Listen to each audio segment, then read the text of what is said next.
दालमुट चाहिँ रेडी भइसकेको छ। होममेड दालमुट हो यो। म चाहिँ जहिले घरमा बनाउँछु, झटपट बेच्छु, त्यही हाल्छु। यसमा चाहिँ तपाईँहरू रङ खोर्सानी, चाट मसला, बिरे नुन, अजिना हालेर मोलेर खानु भने मिठो हुन्छ। दालमुट चाहिँ यहाँ बनिँदैछ, फर्स्ट लट हो यो।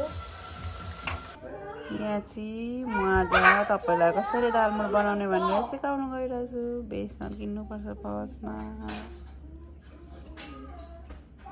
यहाँ म चाहिँ दालमुट बनाउँदैछु। 3टा सामानले दालमुट बनिन्छ। नुन एउटा भइगयो, देख्न सक्नुहुन्छ।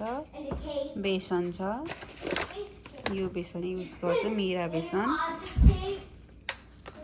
अब नुन अलिकति हाल्छु स्वाद अनुसार, अनि पानी। यहाँ चाहिँ दालमुट बनाउनलाई तेल तातिँदैछ। दालमुटको पिठो चाहिँ यहाँ बनिसकेको छ। बनाउने मेसिन चाहिँ यस्तो हो। यो चाहिँ मेरो साथीले पठाइदिएको टेनिसीबाट, एमाजोन पाउँछ।